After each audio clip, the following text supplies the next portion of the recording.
Toutes les organisations panafricanistes œuvrant en Côte d'Ivoire ont choisi d'un commun accord la date du 25 mai de chaque année pour célébrer la journée de la libération totale de l'Afrique. Et cette idée est partagée par de nombreuses autres associations originaires des pays africains, membres de la toute première organisation de l'unité africaine, l'OUA, créée le 25 mai 1963 par les pères fondateurs des indépendances des États modernes africains.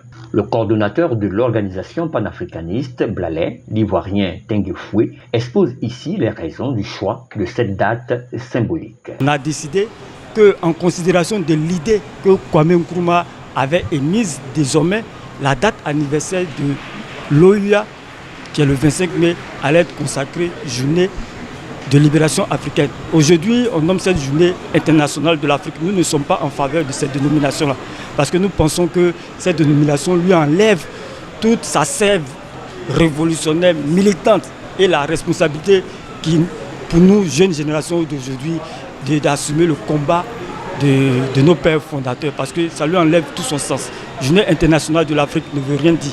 Nous revenons à la dénomination primordiale, première, qui est journée de libération africaine.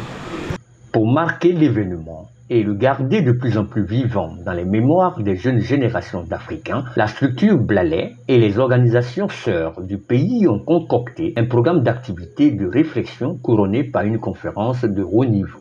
L'objectif poursuivi par les organisations panafricanistes, c'est de susciter le réveil des consciences des peuples africains, surtout de leur jeunesse, afin de poursuivre le combat de la libération totale du continent, œuvre des pionniers panafricanistes tels que les Kwame Nkrumah, les Sékou Touré, les Modibo Keïta, pour ne citer que les plus illustres. C'est l'amphithéâtre de la cité universitaire de Cocody à Abidjan, capitale économique ivoirienne, qui a servi de cadre à la conférence du Dr Awa Dombello, vice-président de l'Alliance internationale des BRICS, l'invité spécial de la journée de la libération totale de l'Afrique. Le thème de la conférence, donné par l'ancien ministre de l'ex-président Laurent Gbagbo, est la place de l'Afrique dans le nouvel ordre mondial. Deux sous-thèmes, l'un relatif aux enjeux du panafricanisme et l'autre se rapportant au rôle de l'Afrique dans la géopolitique mondiale actuelle. C'est à un véritable cours magistral qu'a eu droit l'auditoire composé d'hommes politiques, d'hommes d'affaires, d'universitaires, de journalistes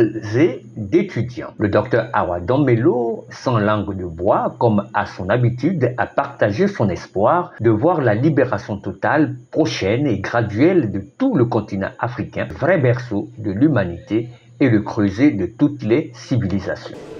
Au Mali, une accélération de l'histoire.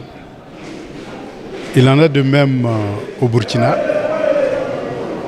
et au Niger, mais aussi sans oublier la Centrafrique, la République centrafricaine qui depuis longtemps est engagée dans un processus de libération.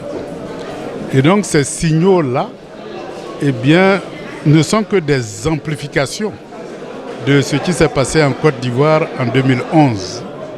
Et donc nous devons savoir que ces signaux démontrent que hier n'est pas aujourd'hui. Et que ce qui a été possible hier contre les souverainetés, au vu du contexte international, ne sont plus possibles aujourd'hui. Donc les conditions objectives sont réunies pour la pleine souveraineté des États africains et puis leur intégration. Les mouvements progressistes doivent s'unir au niveau national et au niveau panafricain pour mener la lutte nationale, pour que les différents États voient à leur tête des alternances qui portent au pouvoir des personnalités souveraines et des partis politiques souverains.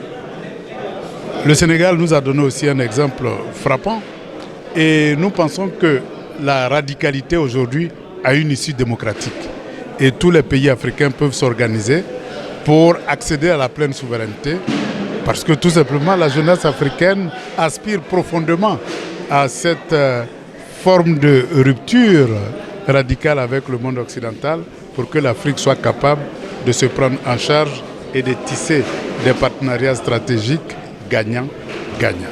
La célébration de cette journée de la libération totale du continent a permis à une start-up ivoirienne qui se veut panafricaniste de présenter un projet innovant dénommé Fonds Tasseti, une plateforme numérique de financement participatif de la communauté noire kamite. Il faut noter que la Côte d'Ivoire compte de plus en plus de nombreuses organisations panafricanistes telles que le Front patriotique panafricain, le mouvement L'Afrique s'unit, le Sursaut africain, le mouvement des jeunes panafricanistes, la Ligue panafricaine Umoja, la renaissance de l'Afrique par le digital Taciti. Toutes ces organisations ont pris une part active à la célébration de cette journée qui constitue pour ces organisations le début du réveil de l'Afrique, seul gage à l'exercice de sa souveraineté pleine et totale.